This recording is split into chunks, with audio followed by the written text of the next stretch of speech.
Well, I started YouTube in 2014. It was just nothing but a little joke between me and my friends. I would always mess around in high school in class and just prank my teachers.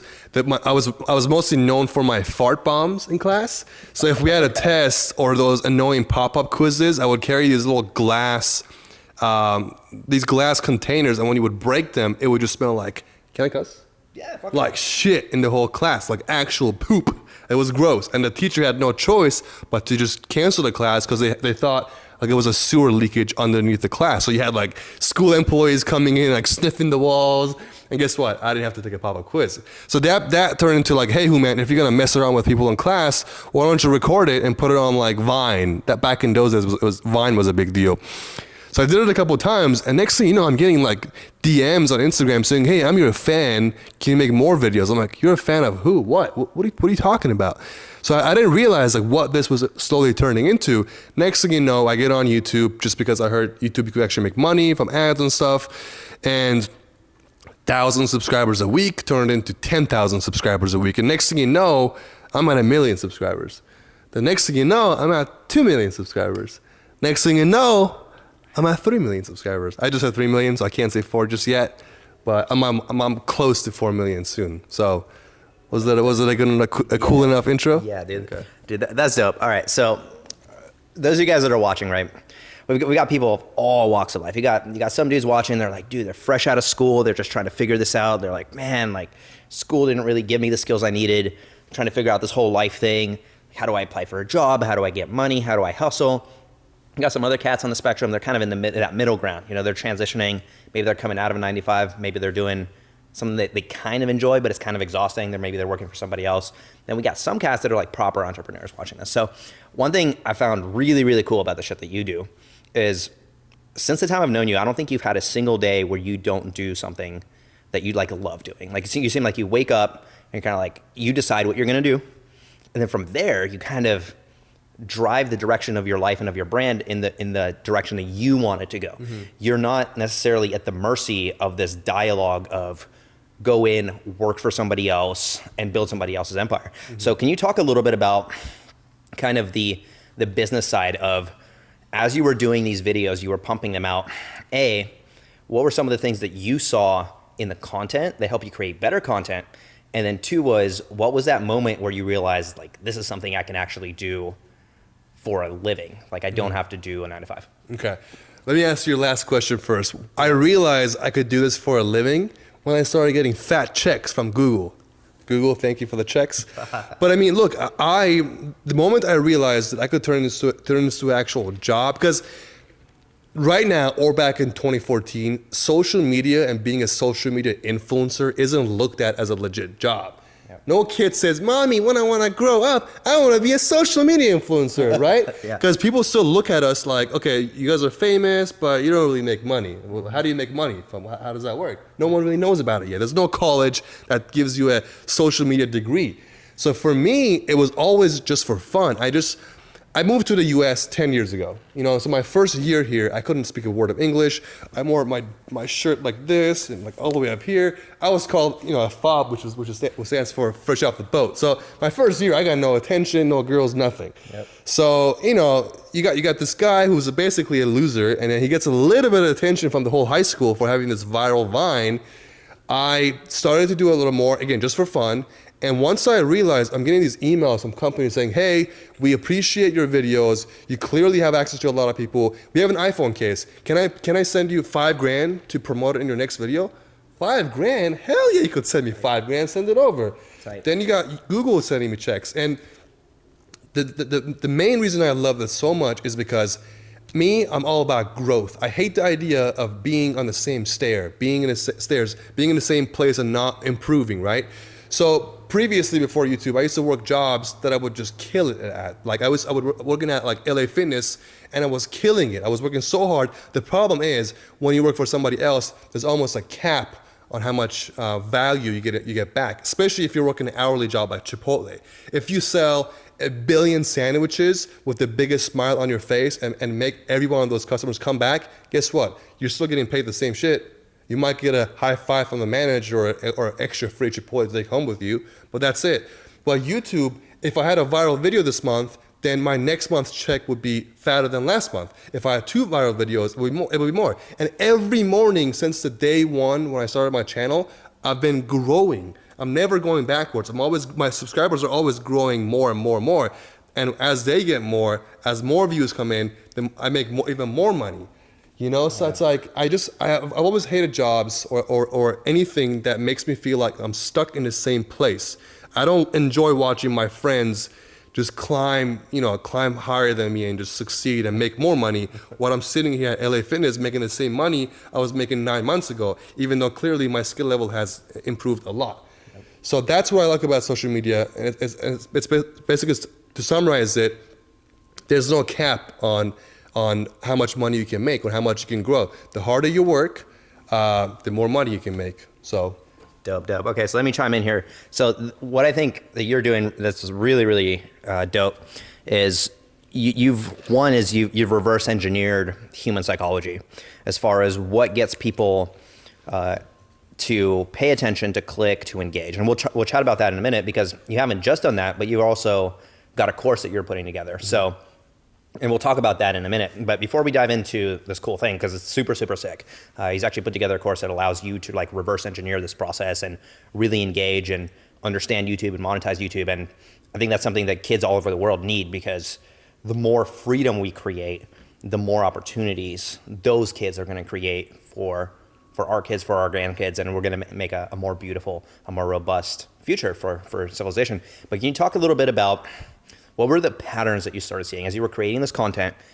You know, there had to have been like an iterative process of improvement, right? It wasn't just like the first video was like the most gangster video ever. So can you talk a little bit about that? Because I think a lot of people watching, they'll try something and it won't work and they'll get frustrated. So how did you deal with that?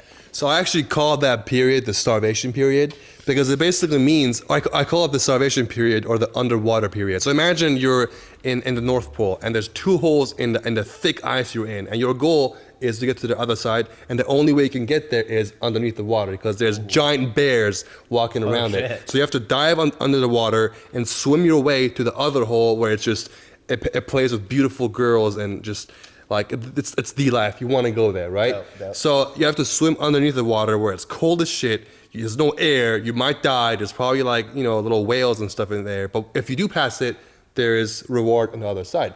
Same thing with YouTube or any job out there, any really, really wealthy person you see, they always go through that starvation period or that underwater period. Same thing with YouTube. Like I said, I started my channel as the same as everybody else, at that ugly 0 sign as my subscribers, that ugly 0 sign as my views, and little by little, I started to multiply and grow more. And that's what I loved about it, because I love the feeling of, like I said, going up to the next there and just improving and getting bigger and bigger. I hate the feeling of being stuck in one place and just not improving. So like I said, as far as pattern goes, I posted a single video, got I think 300 views. I was super disappointed, because I mean, you look at these other videos on YouTube, they have millions of views. I thought this video is funny. If I post it, it'll go viral and I'll be a famous person overnight. And then I post the video and everyone that's watching it is my mom, my dad, and 10 of my friends. So why isn't it going viral? Like most people, I felt like I didn't have what it takes. I thought my camera wasn't nice enough. I thought maybe I wasn't funny enough or whatever, this and that, right? I thought I didn't have enough money to spend on advertising like everyone else clearly does. Yeah. Wrong. It was just about just keep doing it. So I just kept doing a few more videos, and each time I will get a little more views. It was never dramatic enough to the point where I'm like that was easy. It was always tough. It was always just enough change for the good to keep me going. And then one day I had a video go ridiculously viral overnight, where I woke up and the video had gone from 100K to 500,000. Wow. And at that time, all my other videos were like at 20K. So to have a video shoot from 100K to 500,000 was a huge pattern for me. That's when I really saw the potential. That's when I really understood, all right, so my previous videos weren't going viral because the internet just hates me. They weren't going viral because they weren't viral worthy. They didn't have whatever it takes for that video to go viral. So that's when everything kind of clicked in my mind. So I started to go reverse engineer every fucking other viral video of my competitors. And and me doing that for so long is legit the only reason that pranksters are dead. There's no more pranksters. My channel is the only channel out there that gets views. You know why? Because I fucking kill them all. Well, not physically, but on YouTube. Oh, you know, I found out what made each of these channels go viral. One guy was known for his like really, his videos were so like suspenseful because he would go in the hood and like make fun of like gangsters and it would chase them around. He was known for that. So guess what? I took it. I didn't just make my video just like him, so you could say I directly copied him, but I took that aspect from his video, I combined it with this guy's awesome, like funny, goofy on-camera personality. I combined it with that other prankster's really high-quality videos, with that other prankster who always shows off that Cali lifestyle with like hot babes with bikinis.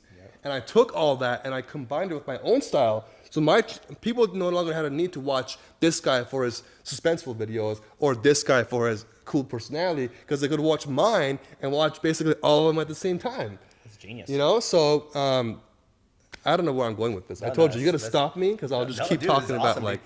You know, like there's a lot of interviews that you'll watch and it's like this constant interrupting, right? The person will start to actually give you the good stuff. And as soon as they're right about to get to that nugget of wisdom, the interviewer's like, okay, enough, next, like on to the next question. And as an entrepreneur myself, I always hated that because there's this nugget of wisdom that lies at the bottom of the ditch. Yeah. And to get down to it, you need to have the time and the patience and give the person room to breathe to be able to actually get there themselves. Yeah.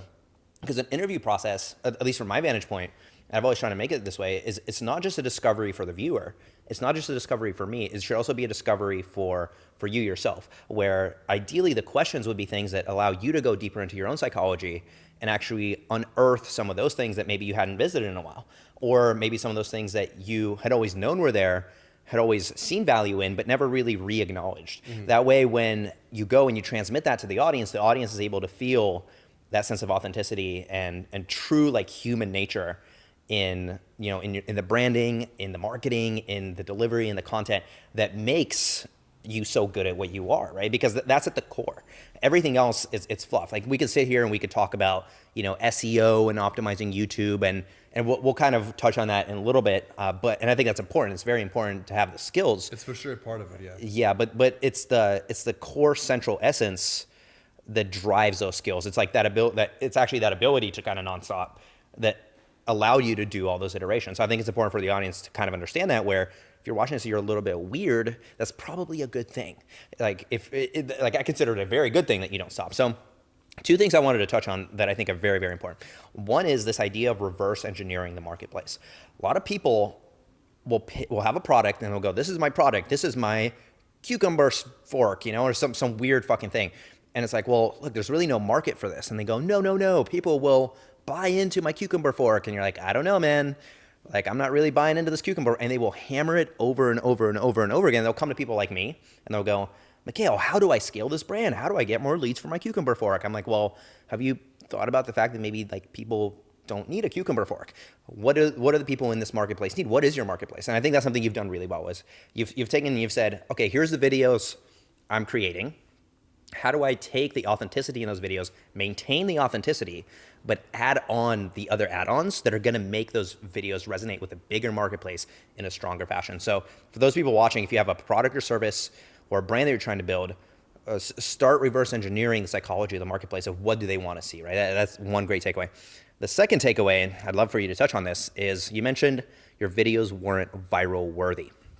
Now, this is something you dig into in the course. So what I'd like you to do is tell us what you mean by viral worthiness, and then tell us a little bit about this cool course thing that you're doing, because I think it's super sick and I fully endorse it from the bottom of my heart. I want to see you crush it with this thing. So viral worthiness, what is it? How can someone watching who maybe is just getting into YouTube wrap their head around what that means and implement it? And then how does that kind of bridge over to this cool thing you're doing? Got it. So the definition of viral, to me, depends on who your targeted demographic is. You can't just make a product or a video and assume to shotgun blast the whole internet with your video and have everybody watch it.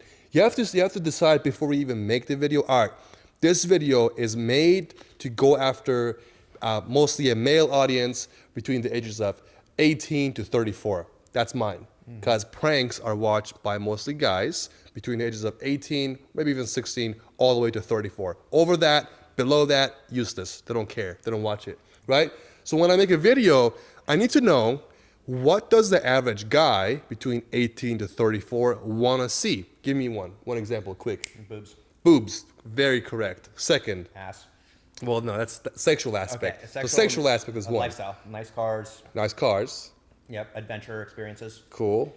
Smiles. Shock and awe. Crazy, like fight, like world star fights, Yeah, right? totally. 4. That kind of- And maybe nice camera quality, so it's appealing to look at, Yes, right? absolutely. So 5 things. I always make sure that my video has these 5 aspects, and I'm actually surprised that you got 4 of them on your own so fast.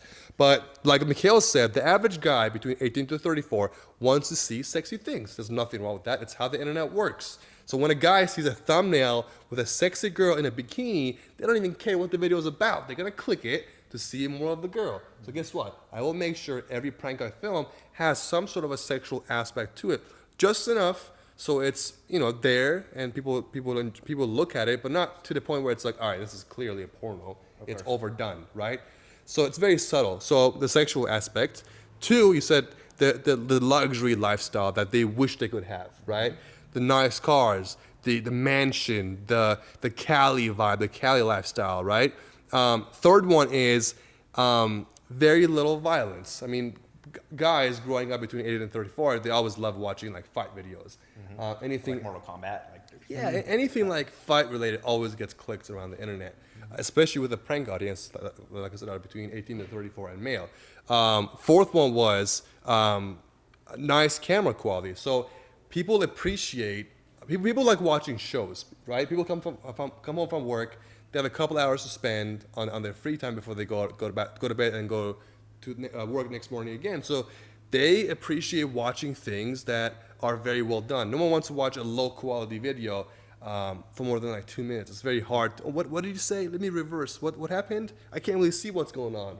Yep. So high quality content is always appreciated. And then 5th, obviously, is comedy. It needs to be funny. If the prank is not funny, it's not a prank anymore. You're just trying too hard to make a sexy video with hot girls and nice cars, and there's no point to it, really. It's not really a prank. So if a prank video has all those 5 things, it's pretty much going to go viral. If it's funny, it's got hot girls in it, nice cars, it looks good, it's easy to follow, easy to understand, the camera quality is nice, audio quality is nice, and what was the other one? It was it's got fight scenes. It's suspenseful. It's not going to be boring, and the whole video is the same. It's going to make you think like, oh my god, is the prank going to get punched in the face? What's going to happen? This prank's going to go wrong. People love watching gone wrong prank videos. yeah, of course. Yeah. Those are great. That's awesome. And for those of you that are watching that are thinking like, oh, well, I don't do pranks or I don't want to do pranks. All this stuff applies across the board. If you're like, the amount of times I had people come to me and go, hey, here's my product or service. And within about 30 seconds, I'm sitting there, I'm falling asleep because they're telling me about this random thing that they do that it's not getting me excited. So it's important for those of you watching to say, well, okay, maybe you have a marketing agency. Maybe you want to have a marketing agency. Maybe you do like e-com, which we'll talk about in a minute. Maybe you do, Shopify. I mean, you name it, ClickFunnels. Like whatever your thing is, you might be a massage therapist. Well, why is it that there's no mainstream massage therapists? Why is there no one guy? Like I ask you guys, massage therapy, you don't think of one guy, right? But you say internet marketing, you probably think, okay, Tai Lopez, maybe Gary Vee, right? So why is it that, for example, in that space or in real estate, you think Grant Cardone? Like that's something he's done where luxury lifestyle, right? He's hitting a lot of those same triggers. So this applies to a lot more than just pranks. So don't disqualify this stuff just because if you're going to start disqualifying the stuff in your own mind, you're probably going to disqualify yourself out of business. So there's just something for you guys to keep in mind as you're listening to some of this is find the parallels with your business that you can apply with these principles. It's very, very important because these are time-tested, proven principles that are guaranteed to work. They're guaranteed to work. And I want to touch on what you just said. So Grant Cardone, if you don't know who he is, he's a huge real estate investor. He's got like 400 to 600 million in real estate. Yeah. Yep. And he's super viral. Like I said, the average real estate agent, the second you say, or anybody in the real estate business, when you say Grant Cardone, they know who he is. But I bet you there's probably somebody out there more knowledgeable than Grant, but they're not even as close to as viral as Grant is. Yep. So why is that? I think it's because Grant, whether it's done by him or by his marketing team, has found a way to turn himself into this viral character in the real estate world, right? And like you just said, both Grant Cardone, people like Tai Lopez, they know how to take themselves viral. So they understand, all right, cool. So I'm trying to go after the aspiring real estate agents demographic on the internet. I want to make sure they all know me by my name, buy my courses, and come to my events. What does the average real estate want in life? What do they want in life that they don't have yet, but they want that I could show that I have, that pre-qualifies me to teach them how to do things so they could be like me and have that thing. Nice cars, private jets, awesome lifestyle, cool mansions, travel. And guess what? Every Grant Cardone Instagram story has at least one of those things. Beautiful wife, nice exotic cars, jets. He's always hanging out with cool celebrities, right? So when you watch this guy, even if you don't know who he is just yet, but if you have the tiniest interest in becoming successful, that's going to capture your attention. All right, okay, this guy's got nice cars. Clearly, whatever he's doing has worked. Yep. Let me check out what he's saying. But if Grant just sat in a boring office, and just talked about real estate, and that was his way of trying to go viral on the internet, he would have a chance. Yeah. It wouldn't work. Yeah, it's crazy. I have companies that come to me that are public companies, which means they have crazy amounts of money. And they're like, how do we get leads? Like, I'm doing a meeting on Sunday with it's a loan company. It's the largest mortgage loan company in all of Southern California, and they can't figure out how to get leads. I go, well, what are you doing? And they'll show me these videos, and it's like the most boring stock footage video, and they're like, why is this not converting? It's like, well, look, we're in this phase right now where we've had I call it like the dark ages of internet marketing, where like the internet kind of took humanity by storm, and so you had this whole movement of people that were like, oh, we can abuse this. Cool. So you had all these like really scammy offers, like all this dark side shit happen, right? And then what happened from there is there was a lot of distrust that got built psychologically, right? You've ever seen those pages that you're like, well, these guys are just going to take my money and run away, right? We've all had that. And from that, our human psychology has created defense mechanisms to it. So we said, okay, well, what do I trust? For you watching this, what do you trust? You probably trust a human face more than you trust anything else. Like the ability to interpret subtle facial expressions, subtle body mechanics, body mannerisms, vocal tonality. Those are things that throughout generations upon generations upon generations, we've been trained in order to be able to read that. And so now we're in this phase where everyone's putting their face on their brand. If you're not putting a face on your brand, you're gonna fail. Guaranteed. You can be the founder, and that's a big thumbs up. Or if you're a non-charismatic founder, you have some tech companies where the founder is a technical savvy person, but not charismatic. Find somebody in your company that can be the face, because for the next 5 to 10 years, internet marketing and marketing in general is going to be very human centric. It's going to be very human driven. It's going to be all about the story, all about the connection, all about the subtle mannerisms that you would actually evaluate in a normal conversation, right? If you were to do business with someone face to face, you'd be looking in their eyes. You would be saying, okay, well, is their smile authentic? Is their body language authentic? Are they being authentic with the offer? Can they actually provide the value that they're promising? And that's something that a lot of people miss. So that's one of the reasons why what you're doing is so cool, because it's very direct. It's very straightforward. It's very, hit the nail on the head. And one thing you're doing super good with your content, it's this framework called owning mental real estate. When someone thinks pranks, the first person that comes to mind is probably you. You own a chunk of real estate inside the mind of the prospect. And the sooner that you can figure out how to do that for whatever your prospects are, the better, right? You think entrepreneurship, Gary Vee, internet marketing, Tai Lopez, real estate, Grant Cardone. I can name those off the top, but there are certain markets that I can't. So you might even want to find a market, for those of you watching, that doesn't have a core individual at the forefront, and it should be a highly monetizable market, a highly scalable market, and a market that you can quickly infiltrate without a whole lot of startup capital, right? In real estate, you can do syndication. There's a lot of different technical aspects. But what I'd like you to do Talk a little bit about that idea of owning, because you're very competition driven. You're very like, okay, I'm going to crush.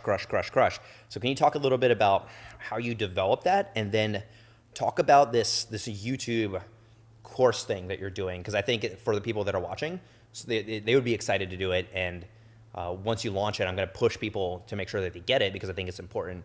And I think that the value that you provide from the stuff that I've seen from you, and that is just like, it's really next level. Like there hasn't really been a framework for this ever laid out. Like we are catching like that first wave, and it's so exciting because anyone who finds this video is extremely blessed. They are extremely blessed that like you took time out of your day. You know, I took time.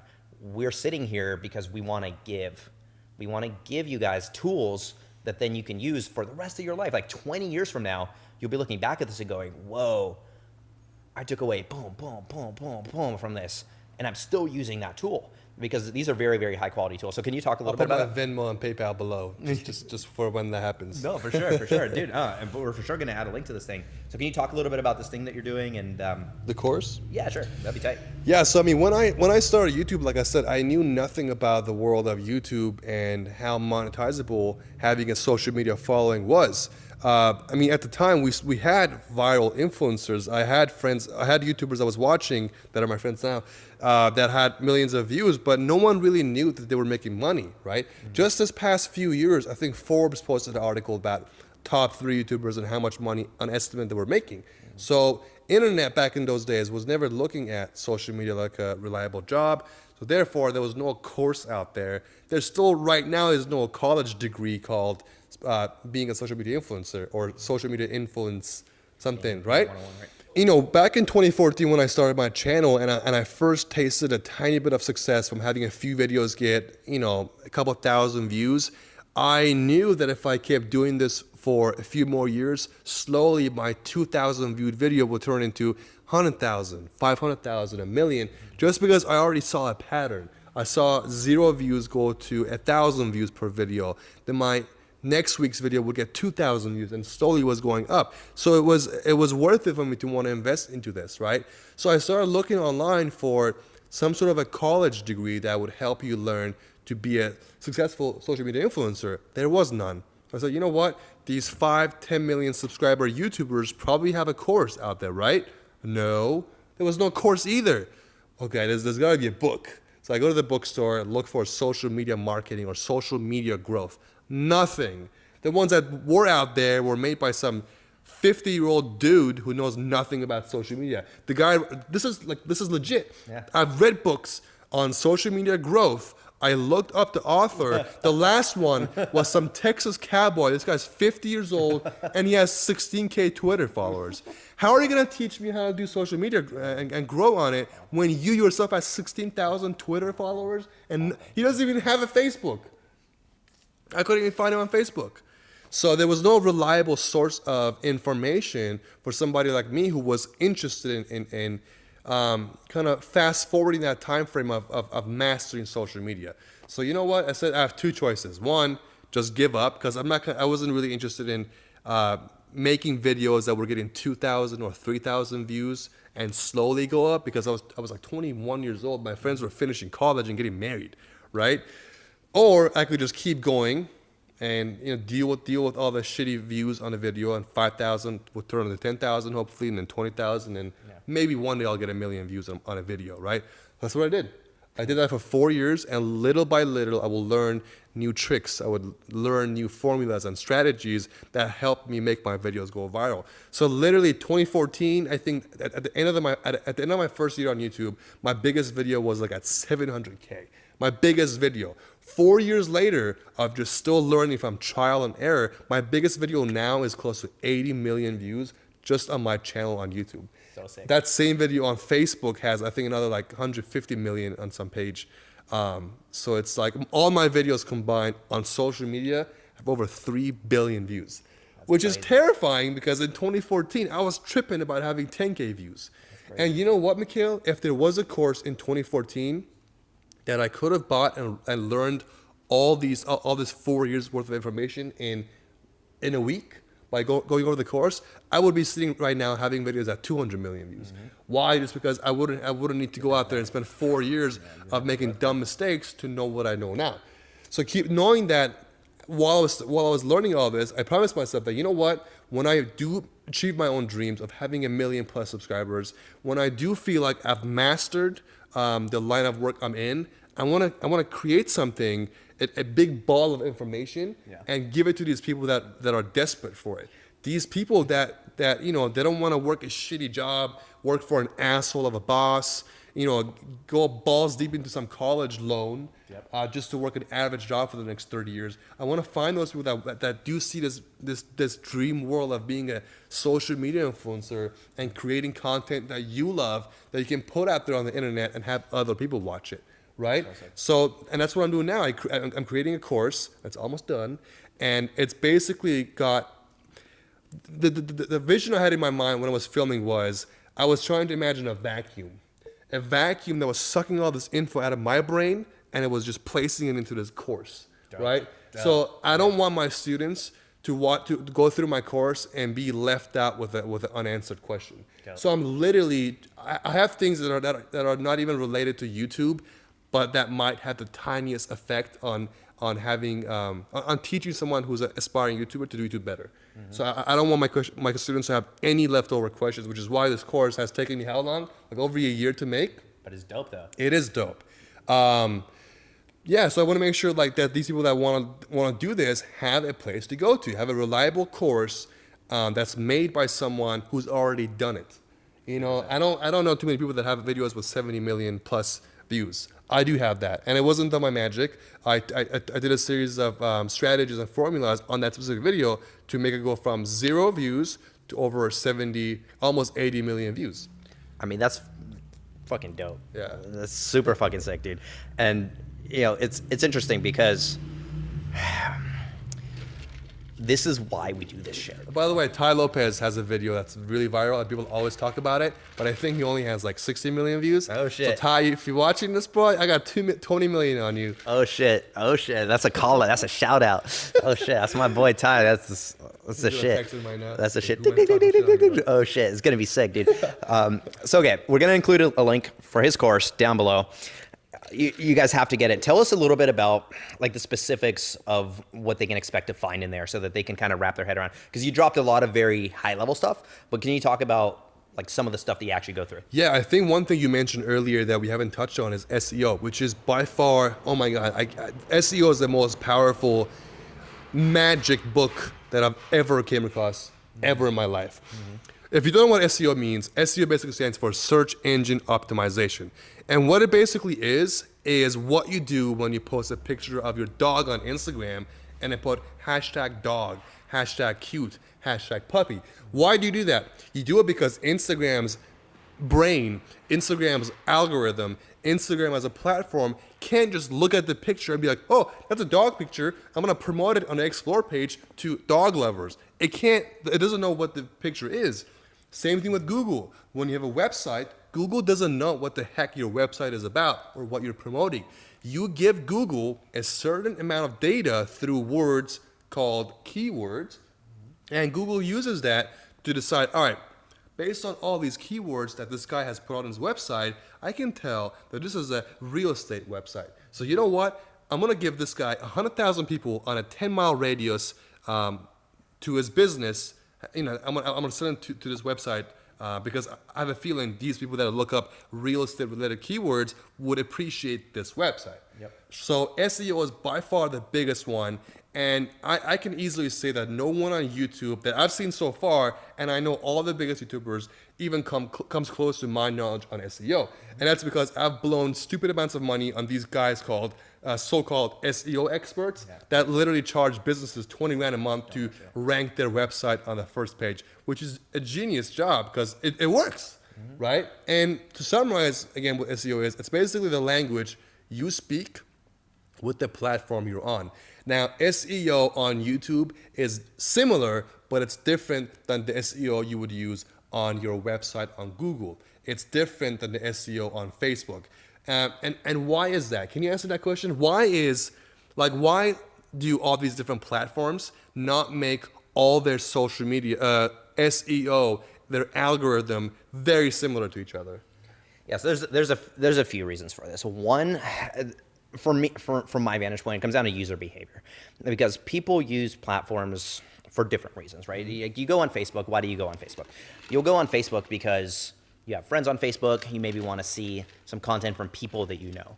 You're not necessarily going to go on YouTube and look up the channel of like your best friend, because your best friend probably doesn't have a YouTube channel. But you will go on YouTube and you will search more engaging things. So the engagement with the platform, it's almost like an engagement with a peer group, right? You have certain friends that you'll go out to the bar, to the club with. You'll have your certain coworkers. You'll have some other elements of people that you hang out with in certain other social settings. And social media platforms are built in a very, very similar way, right? Like Twitter is a quick fire back and forth conversation. Facebook is personal relationships, personal connections, and the subset of data that Facebook has is related to that, because all of these SEO mechanisms, they rely on the data that the platform has on the back end. YouTube, why do people go to YouTube? Really, it's really two things, okay? Information, entertainment, right? How to do blank, how to keep my cat from doing whatever, or some funny stuff like he does. Entertainment, information, entertainment, aka infotainment. So the set of keywords that someone's gonna put in depends a lot on the platform. Why do people go on Instagram? I mean, I go on Instagram, I have just hot chicks, I have lifestyle, I have travel stuff, I have some business stuff, some entrepreneurship. I have that little quick fire. It's a very visual platform. It's images and it's short form video based. Whereas YouTube is not necessarily short form video based, it's more long form video based. So as a result of that, the psychology of how you interact with the platform is what's going to kind of define the way that they structure their back-end data structure. And as a result of that, that's what's going to define the algorithm that they use in order to actually feed you content. Yeah. So I think that's absolutely correct. I think one more reason is social media platforms are a business. Yeah. The more users they have means they could put more ads out there and sell it to these big companies. So when an influencer like me has 3 million subscribers on YouTube and does YouTube as his main platform, Facebook doesn't really want me. Why? Because Facebook doesn't want to be a side hoe, right? Yep. So what they make sure they do is they want to make sure their algorithm, their SEO language is different than all the other platforms, because they don't want somebody who spends all their time on their competitor YouTube's page to just come on Facebook and just do what they do on YouTube, but barely, and also still blow up and get a lot of followers and have access to a lot of people. They want to make sure they have people that spend all the time on Facebook to master Facebook's SEO and have those people be there and be the ones that are growing really fast. So that's why people always think SEO is something very simple. You just learn once and that's it. But I'm really good at YouTube SEO and I have 3 million subscribers. But on Instagram, I only have 500,000. And you would figure if I'm really good at YouTube, I would be really good at Instagram too. And I am good, but I'm still trying to figure out the SEO on Instagram to properly make Instagram's platform push my content over my competitors to viewers that would appreciate that picture or that short video, right? So I feel like, back to the course, and to answer your question about what it includes, it's basically got the psychology behind social media, why people share videos, why people like and comment on videos, what does a video need to have for it to go viral. I call it the triangle of virality. And then also down to the technical aspects where it's the SEO. How do you post a picture on Instagram and what tags do you use? On YouTube, where I'm really good at and what my course is about, how do you have the best SEO and better than all your competitors? And here's why that's important, guys. When there's viewers out there looking up the keyword pranks, I make prank videos. When there's people looking up the keyword pranks, Google, that owns YouTube, is only going to show, or actually YouTube is only going to show, 10 videos as a search result? Yeah. And viewers never scroll all the way down to the bottom of the first page. No one, I think, just by placing on the second page, you're already losing on 70% of all traffic. Yeah. No one goes to the second page. People always make their decision on what to click on and watch or buy on the first top 5. Mm-hmm. So not being in top 5 when the viewers look up pranks, I'm already losing potential viewers. So it's very important for me and my channel to show up, to have my videos show up in top 5. So how do I do that? What do I tell the YouTube algorithm? How can I make it place my videos as number 1, which they are? You know what? Where's your phone? Look up pranks right now. All right. Pranks is a very, very overused keyword out there. There's plenty of prank channels. There's plenty of comedy channels. And being number 1 is almost impossible. So let's see where I am today. That's an ad. So you got an ad, then you got right there. Gold Digger Pranks. I'm number 1. I'm number 1. Yeah, you got I'm down here too. Now look up prank. Oh, shit. So you did pranks. Let's try prank now. Boom, prank. Number 1. So 2.8.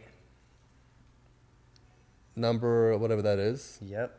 That's mine too. Yep. So I already have, So that's mine too. Yeah, so just on the front page of like the 10 or 15. I have 4 videos. You got 4 of them. Yeah. Yeah, so that's so out of 15 videos, 4 are mine. Yeah. It's really hard and almost impossible to have a single video out there. Yep. If I was a real estate business in Los Angeles, with my SEO, I can make sure my website shows up as number 1 if you look up real estate LA. Yep. And that's how you get customers, guys, right? That's how people find stuff, whether it's videos or businesses or restaurants. It's all about SEO. When I look up hot noodle soup, hot ramen, or pizza LA, if you're showing up as number 5 on the second page, you're already losing traffic. Yep. You have to be number 1. So then you have to understand the SEO and the algorithm on Yelp's platform to be able to master that first place. Yep. So I basically talk hours about SEO, how to master it on YouTube, and I do give away a few tips on places like Instagram and Facebook too, because I've figured those platforms out a little bit. I have 500,000 plus on both. Super sick. Yeah, I dig it. Yeah, I dig it. Okay, so my mind's just running. There's so many things. yeah, it's super sick, dude. So we're gonna pop the link to his course down below, and those of you guys that are not doing YouTube, you're missing out. Like, I don't really care what the industry is, unless you are in some highly regulated industry, such as, IB, investment banking. That would maybe be like one exception. But even if you're like a neurosurgeon and you're passionate about making more money, no matter what you do, get this thing, get the course, check it out. He sent me the list of the stuff that's in there, and it's just like, I was like, whoa, like. I was struggling to talk about like what's in the course because there's so many. But the biggest ones I mentioned, which is understanding the psychology behind social media, why people share stuff, and the language, which is the SEO. So talking about a neurosurgeon, I've been recently seeing a ton of dentists post their work on social media. And when I first saw it, I was like, this guy is an idiot. Like, his clients are going to get pissed that he's sharing their mouth on the internet. But guess what's happening? People are seeing this guy working and how good he is, and they're traveling from San Francisco to LA to go to this guy's dentist because they saw his video on YouTube and Instagram.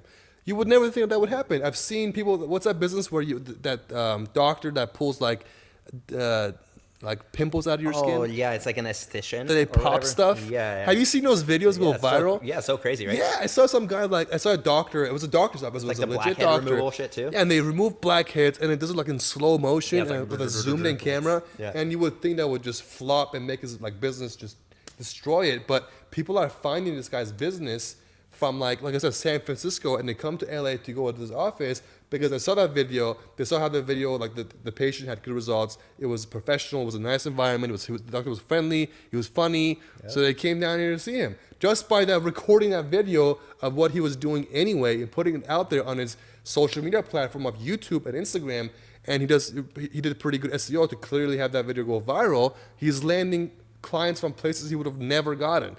An average doctor in LA 20 years ago would never have a client from San Francisco somehow hear about it and have that person travel down here to that doctor's office. It doesn't happen, It's super sick. And that's playing on the celebrity bias. That's playing on the familiarity bias that we have, because we want to do business with people that we feel like we know, right? So this is a way for you to get inside the mind of your client without being there in person. So in short, here's what we're going to do. Link down below. His thing's super sick.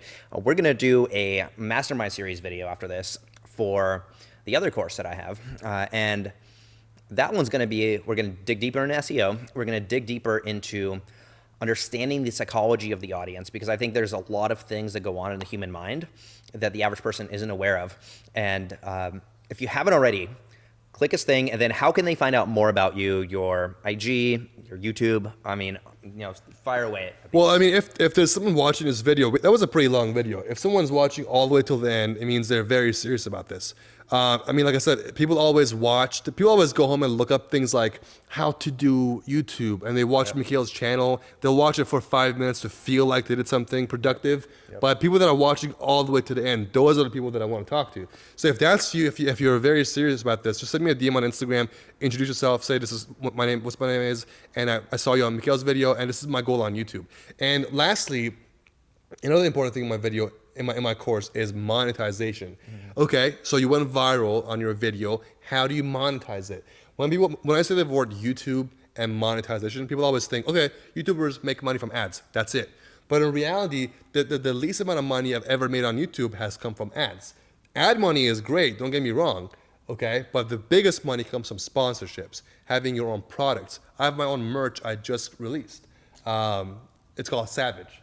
Yeah. So I'm a savage. So merch, sponsorships, digital products like my course. So there's so many different ways to monetize your following. Actually, one of my mentors, Tai Lopez, said, and I do believe in this now because I'm seeing the same numbers on my own. He said, for every single follower you have on social media, if you do your monetization properly, you should be making between 25 cents to $1 a year from that one follower. And when I first heard that, I was like, yeah, right, in a dream world. But he's right.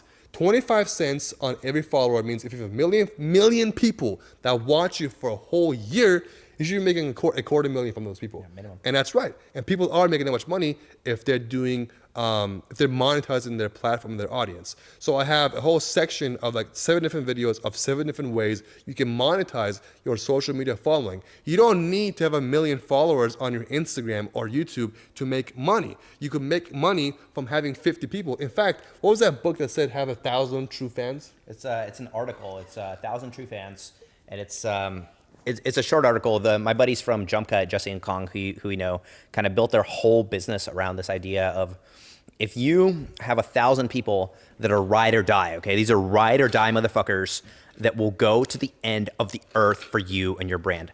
You don't need 1 million or 1 billion of these people. You need about 1,000 true fans that will support you no matter what you do, that will ride or die for you. And if you can get that 1 person, 2 people, 5 people, 10 people, 20 people at a time over the course of maybe a year, maybe 2 years, it'll take you to build that up. At that point, you could have a business that lasts for a lifetime.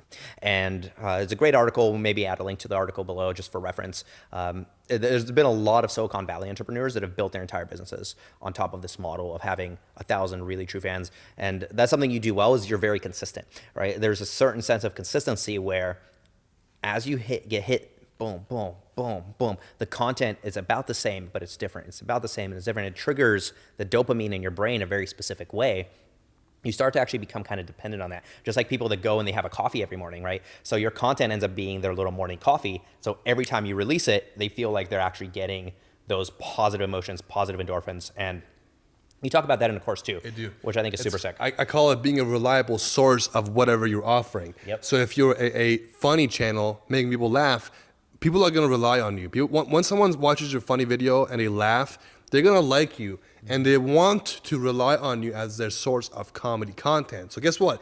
If you are reliable, if you have a weekly upload schedule and you make it very clear to your fans, then they can rely on you for their comedy needs. And that's how you build those 1,000 or million loyal fans that will buy from you. Imagine, like on a channel like mine, I have 3 million subscribers, right?